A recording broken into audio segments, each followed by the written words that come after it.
Well, hello everyone, and welcome to this Free for All Friday, Pride of Dakota edition. I am Kelly Wald from the North Dakota Department of Agriculture, and on the board is our wonderful producer man, Mr. Jim Walsh. How are you doing today, Jim?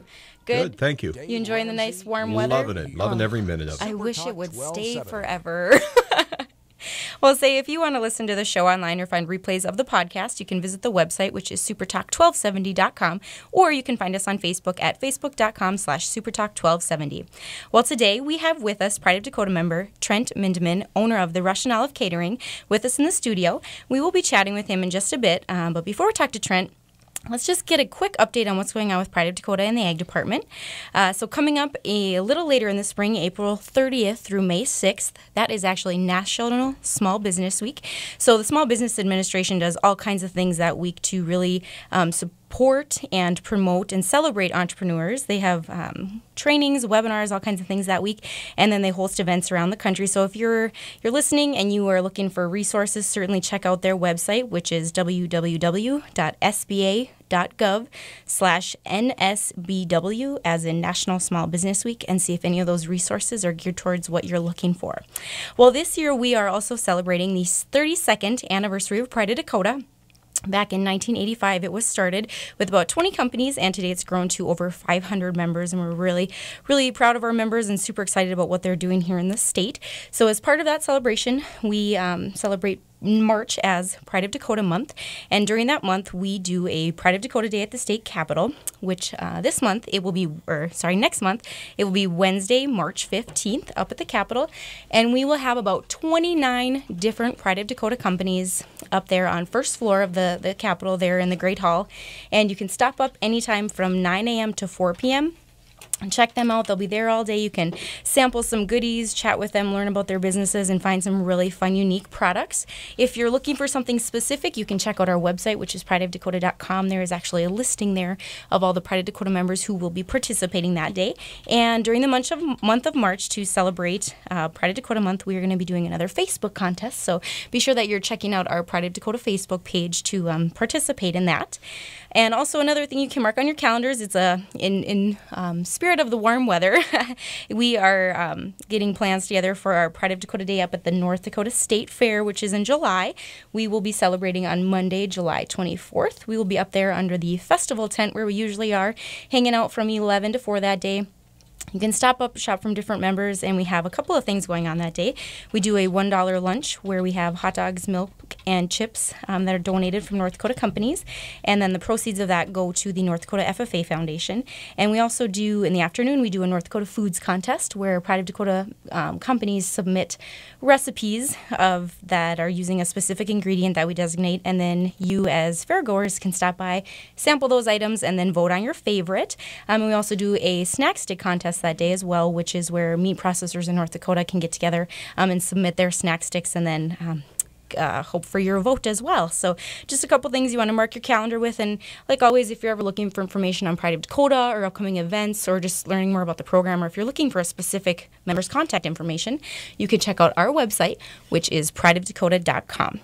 Well, with that, I am super excited to introduce to you guys Trent Mindeman. He and wife Dawn are the owners of the Russian Olive Catering Business. How are you doing today, Trent? Great. Good, good. Thanks so much for joining us. Thanks for having me. Are you enjoying this warm weather as much as Jim and I? Loving it. Good, good. Say, Trent, why don't we get started, I guess? Why don't you tell us a little bit about yourself and your background and kind of how you got where you're going today? Sure. I grew up on a farm in southeast North Dakota. The town name is Wymeer. I want to make sure I get that out there, because last time I said Fargo, thinking everybody would know where that is. I got in trouble with family members for not giving credit to my hometown. So I'm from Wymeer, and grew up on the farm there. I think it's still popular as it was back then, but was very involved in FFA.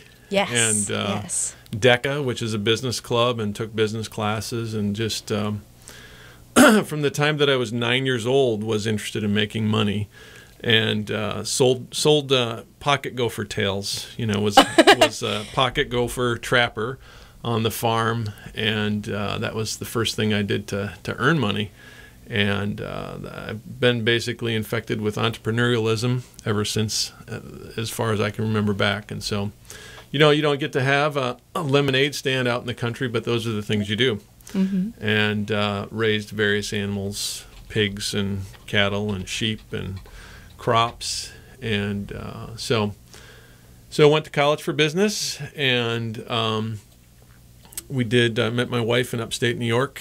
We both have business degrees, organizational management degrees from Roberts Wesleyan College there. Oh, okay. And tried to come back and go to college in Minneapolis, but she talked me into going to her alma mater. And we didn't think we'd end up back in North Dakota. We didn't think we'd ever be in the food business, but one thing led to another. And we actually thought we would land in Fargo. Sure. And my brother's there. He works for the post office. Actually, he's retired now. And I had been, I'm a contractor as well. And Okay. so had remodeled and built out a couple restaurants in upstate New York. And had a friend who was very encouraging in the restaurant business. And so we thought we would start a restaurant in Fargo, and actually ended up on the west side of the state instead, where real estate was pretty hard to come by in the oil patch. And so through that, ended up in the catering business, and it's still evolving. It's still evolving. And you were out in the Watford City area. Yes. And then when did you come over to the Bismarck-Wilton area? A year ago in October. You're going October, and have been busy working ever since with your guys' businesses. Yeah.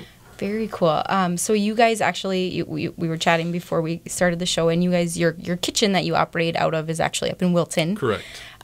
So what a really unique background you have with the carpentry side of things. Like, you have an understanding of the restaurant industry literally from the ground up. Yeah. Has that been really beneficial in this whole venture? Yeah, more than you would think. And, you know, space becomes a real issue. You know, cramming more things into less space, and, you know, it's all about the tools you need to get the job done. And so that's been fun, and, you know, my experience with commercial build-outs has helped with that for sure. And safety, you know, when it comes to gas lines and things that get hot. So we know how to be safe in those regards. But sure, yeah, and of course for us, it's we can get things done cheap, and we can get them done immediately when we need them. I don't know that a week goes by without building another shelf, or moving a shelf, Sure. or creating another storage space. So yeah, that's certainly handy. Did you actually build the kitchen that you're operating out of in Wilton, or was it something you'd purchased? We did buy that, but we modified it extensively. Okay. Yeah. And that, so the Russian Olive Catering, what year was it when you guys had gotten started with that business? I believe that would have been July 3 years ago. 3 years ago, okay. And since moved over to the central part of the Right. state and started up a new business venture last fall, Biddy Bean, which is a coffee place operating here in Bismarck. Right. So we will chat more about that after the break. We're going to step up for just a few minutes. Hang tight, folks. Right now, 45. The home for ABC News at the top of the hour is Super Talk 1270. Welcome back to this Free For All Friday Pride of Dakota edition. Today we are chatting with Trent Mindeman, who is owner of the Russian Olive Catering Company. And before the break, we were talking just kind of about Trent's background and how he started in North Dakota and has been kind of an entrepreneur, from day one, and that brought him back here to North Dakota, where he's doing very well with his businesses. And during the break, we were talking a little bit kind of about your company structure. So it's a family-run business, which is really neat. I don't know. There's family businesses out there, but I don't know how many can say it with the smile on their face that you do, because there's probably, I'm sure it's not always easy. Keeps things interesting. But do you want to tell the listeners a little bit about your company setup, who's working there, and kind of what they're all in charge of? Sure. Yeah, and just before I forget, in regards to the family, we came back to North Dakota to do that, to work as a family. And I was working for a large contractor for the DOT and had 34 counties of responsibility under my belt. Wow. And our last Christmas out there, I went into the office 4 times on Christmas Day. And so kind of had enough of that. Sure. And so we were looking to come back to North Dakota so that we could work together as a family. And my youngest was 11 then, and he's 17 now. And we have been doing that ever since.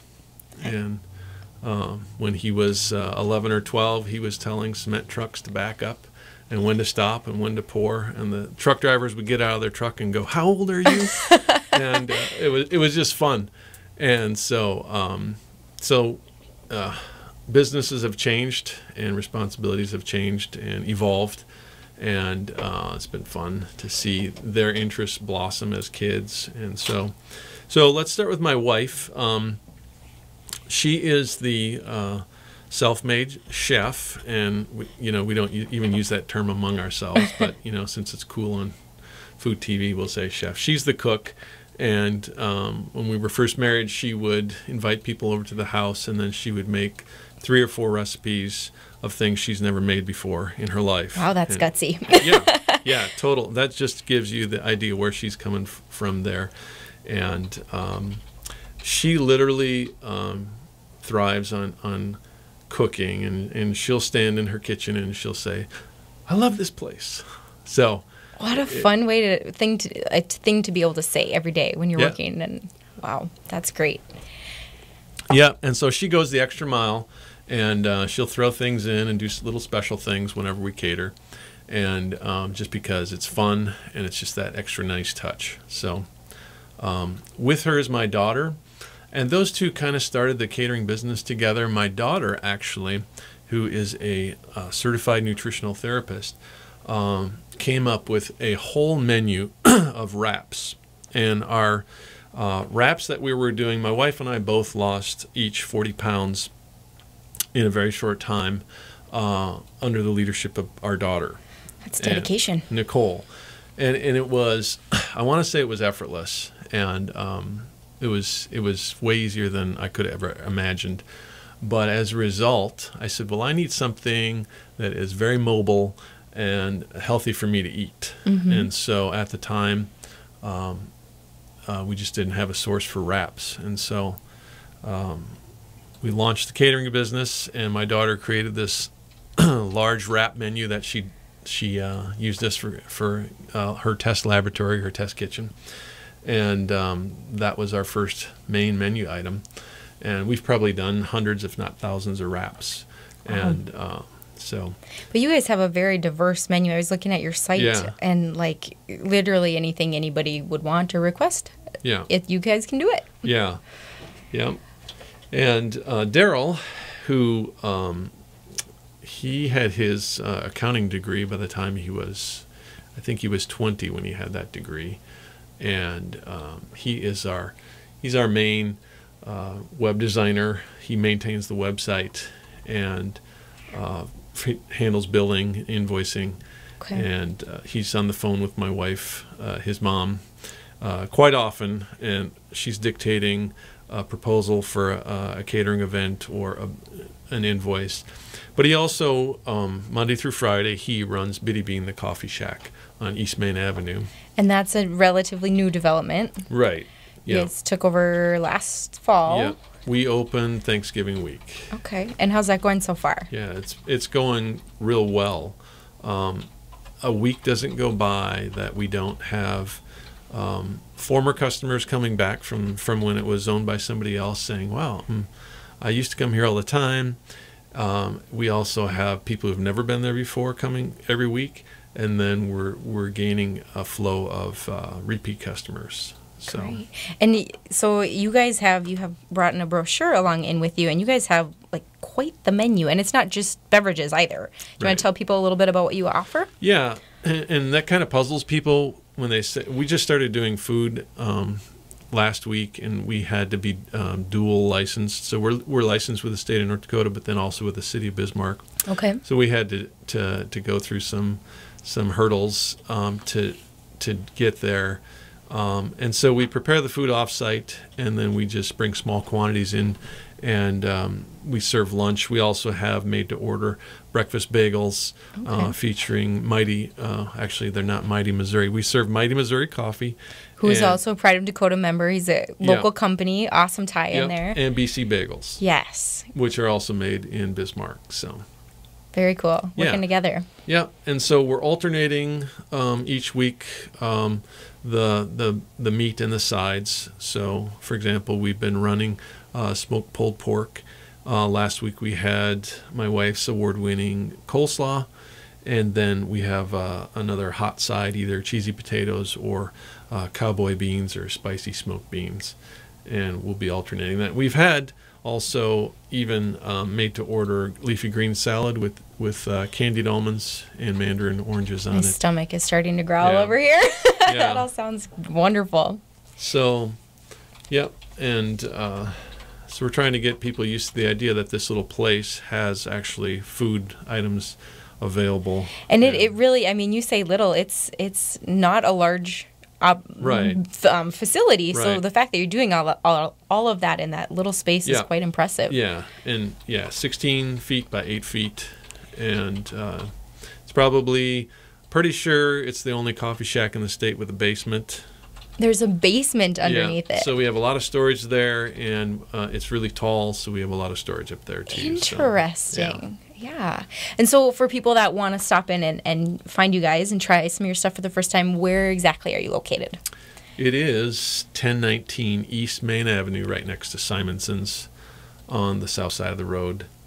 And it's just it's a drive-through. You Yep. drive right by. We've got 2 drive-up windows. The signs are a little confusing. We haven't quite figured out how to change those, but there's 2 driveways. Either one will get you where you need to go because there's 2 drive-up windows. So Sure. yeah. Perfect. And that's something too. If you're looking for a listing of what they offer, you can find that on their website too. Do you want to let Right. listeners know what your website is? Right. The RussianOliveCatering.com/Biddy Bean will get you to the Biddy Bean website, or there's a menu item on top, and that'll take you to the Biddy Bean page where we will update the page every week with what we're serving for the lunch items, and that'll keep you up to date there as well.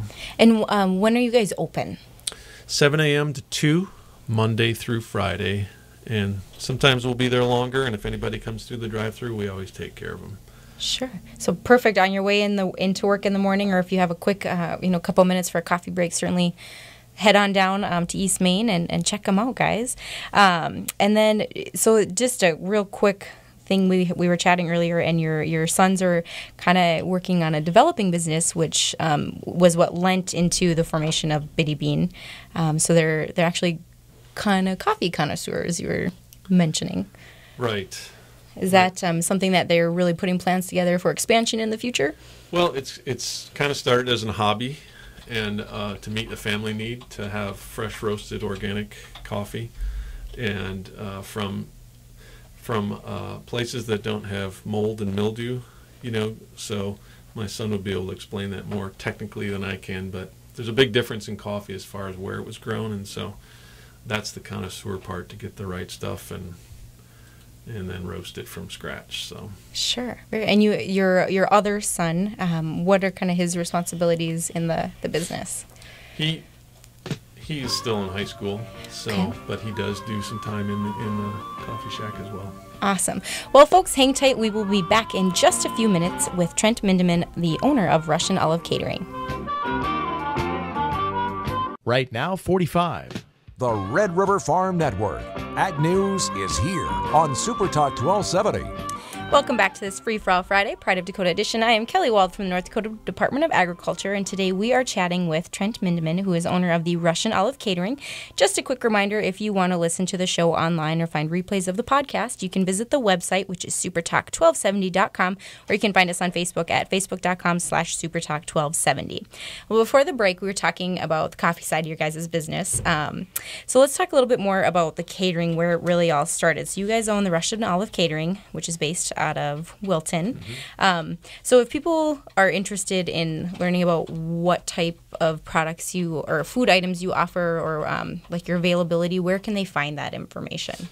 Probably the quickest reference would be our website, the RussianOliveCatering.com, and that's pretty easy to find. The Russian olive is a very popular and common tree in the state. I was going to add, that's where it came from. Okay. And growing up in the east side of the state, it's considered a horrible weed, But when we were living in the western part of the state, anything that grows is almost welcome. Yes.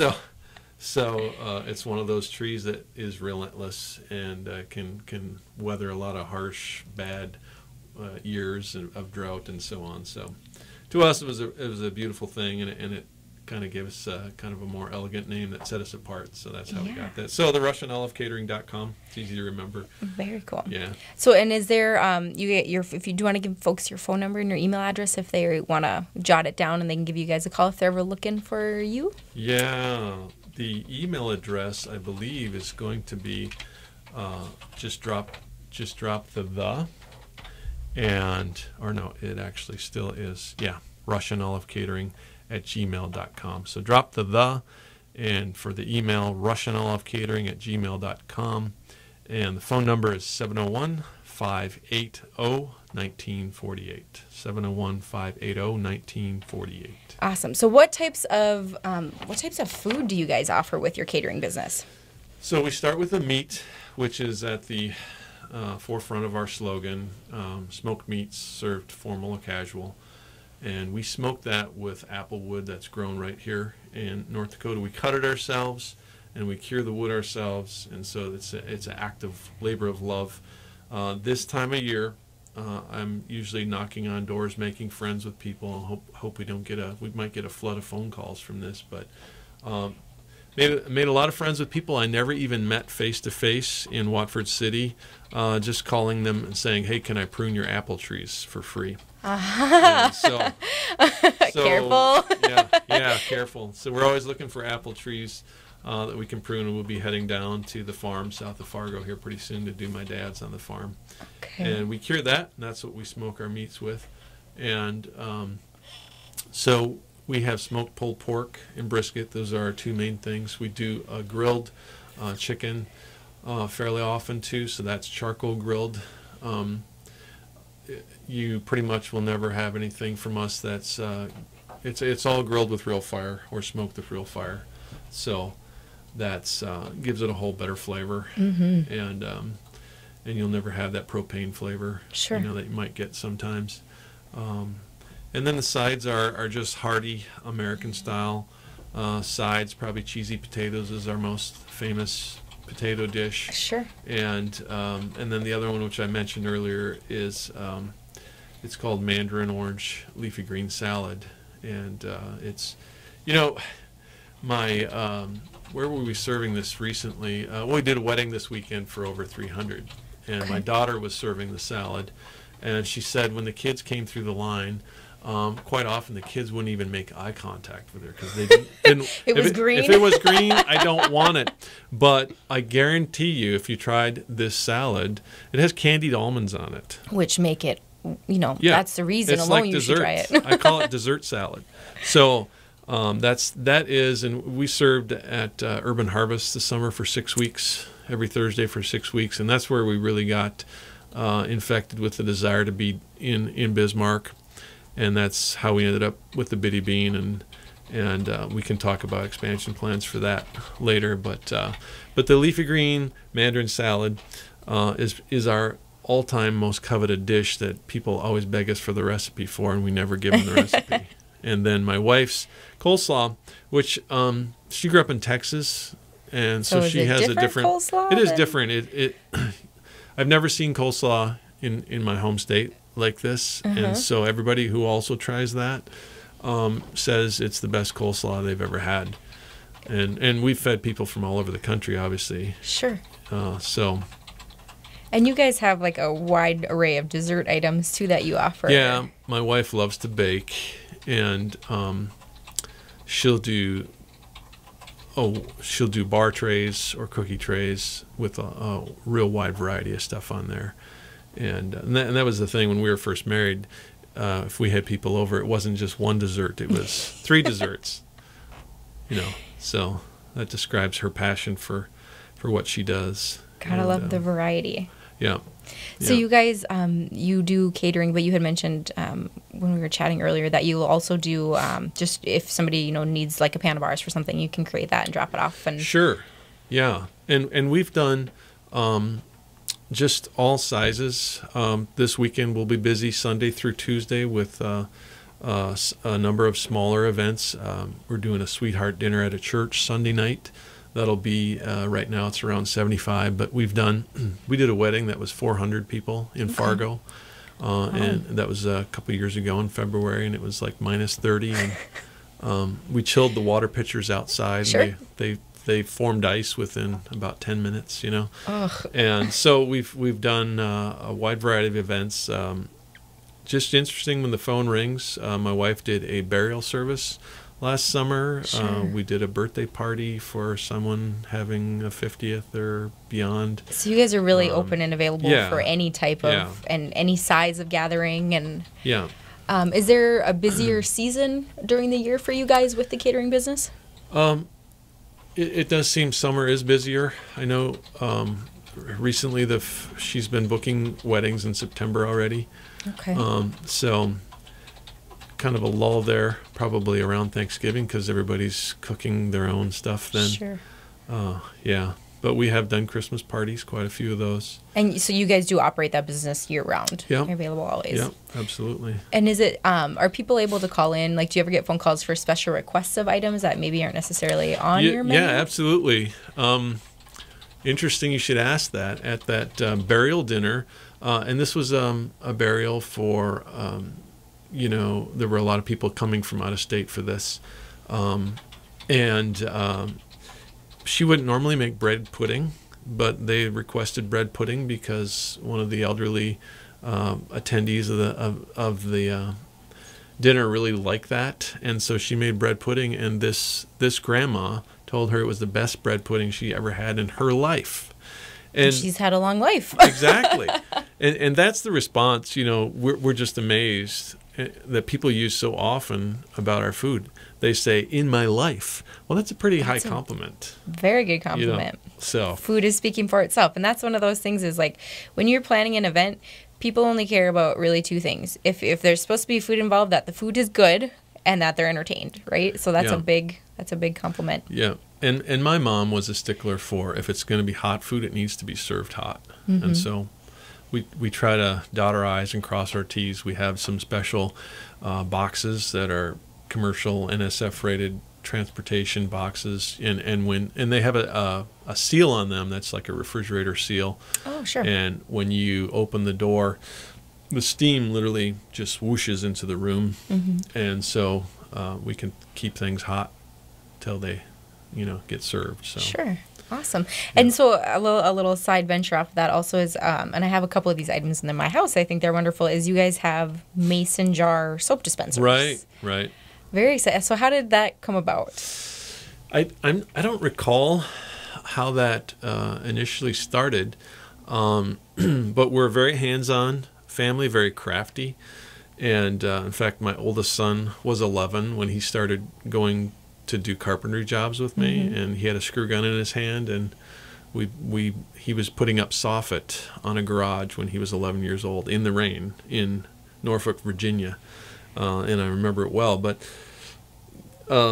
we've tried to raise our kids to be doers instead of watchers, and so my daughter, and I'll just back up a little bit too, a very fond memory of mine is saying goodbye to my daughter in the morning at 6:30 in the morning, finding her in her room under her covers with a flashlight, and she'd be sewing or knitting something under her covers with a flashlight. She was afraid you guys were going to tell her she was supposed to still be sleeping? I don't know, but she was probably 5-6 years old. So those are the kind of kids we have, and my son got that idea. He's very into lighting, and he just recently made a mason jar light globe that's hanging in our bathroom. He got a bottle cutter for Christmas. I bet you guys just have the most beautifully decorated home. I'm sure, with a lot of handmade stuff. Yeah. Very cool. Yeah. And so and he just started that on his own, and those soap dispensers are for sale in a lot of places, a lot of gas stations and gift shops around. Here in Bismarck, yeah. And they're actually Washburn.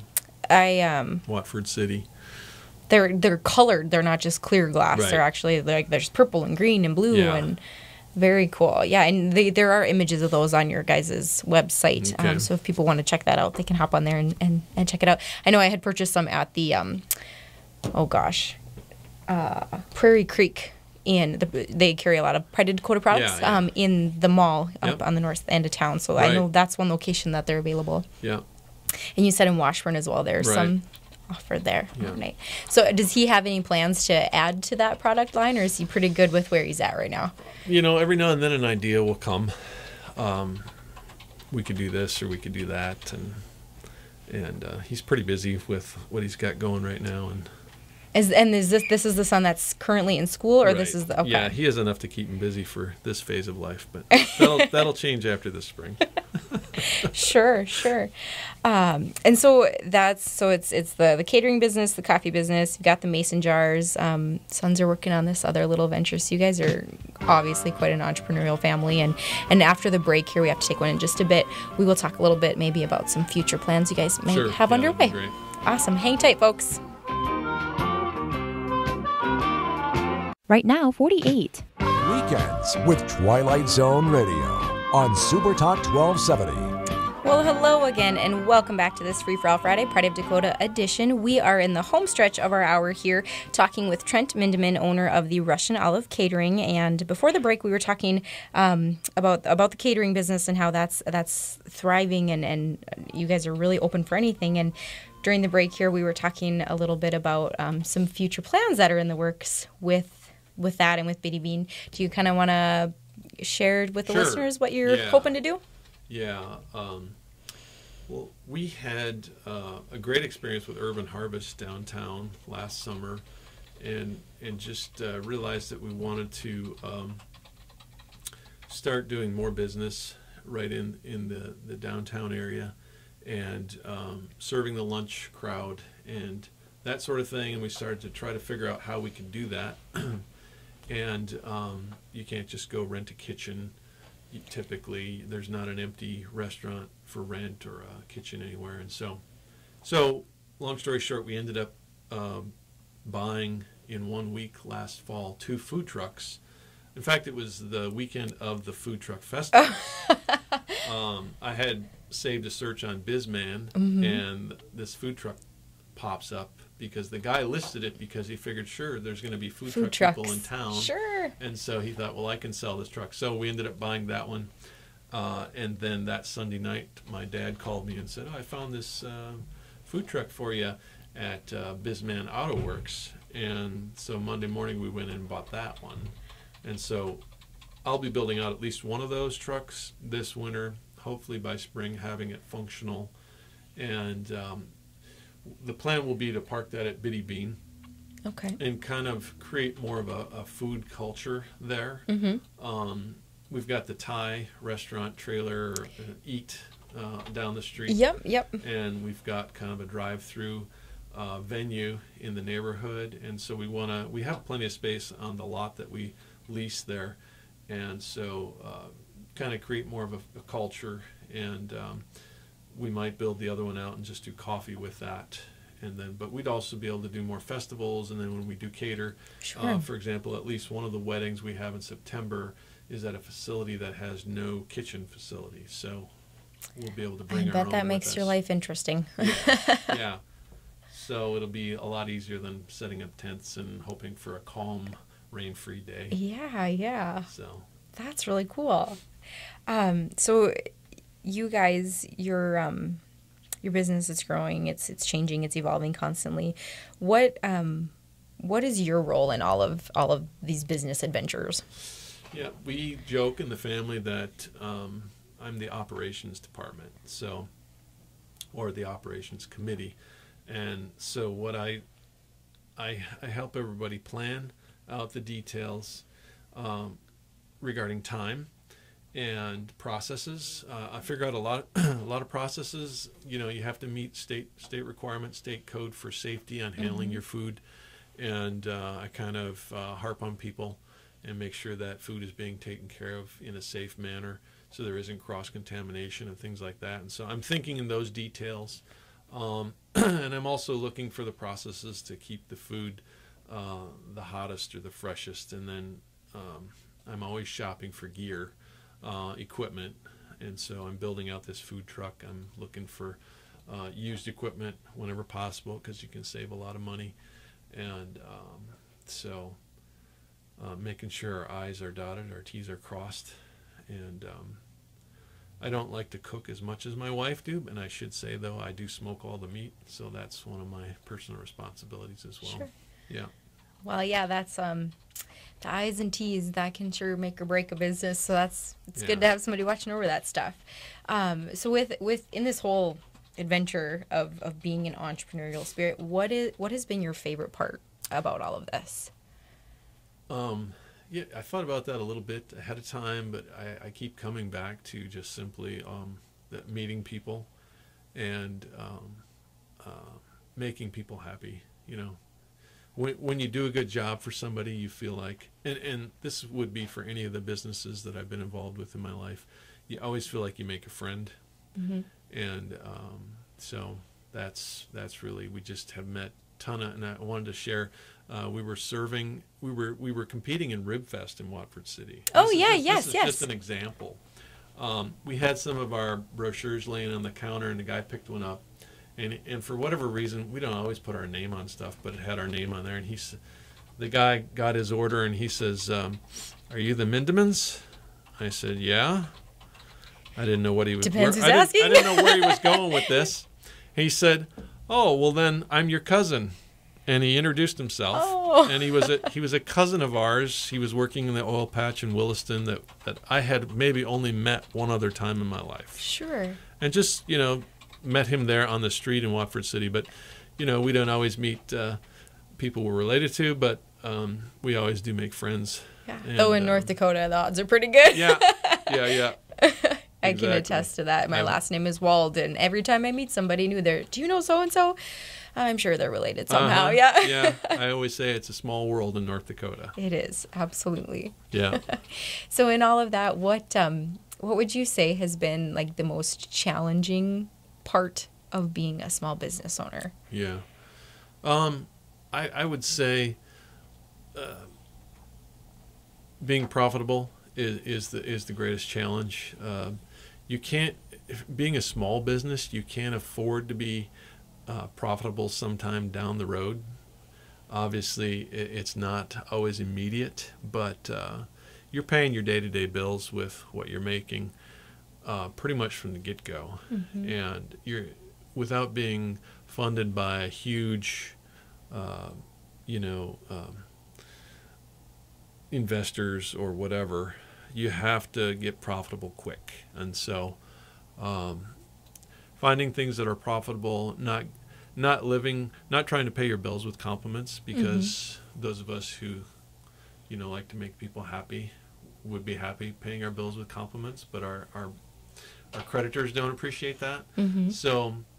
So finding things and just being able to say no to things that, well, we could do this, but it would be a lot of work and it wouldn't yield much. So making those choices to stay with things that are profitable and that you can repeat time and time again with excellence. And if you're talented, it's kind of a curse. You can do almost anything, but you shouldn't be doing everything. And Very well said. Yeah.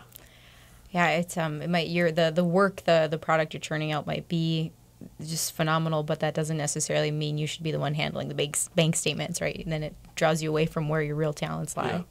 Yeah, and it's kind of self-editing, operating with small space, because it automatically limits a lot of things, and so there's kind of a creep with our menu items. They creep larger, and last week we added a matcha latte at Bitty Bean. Sure.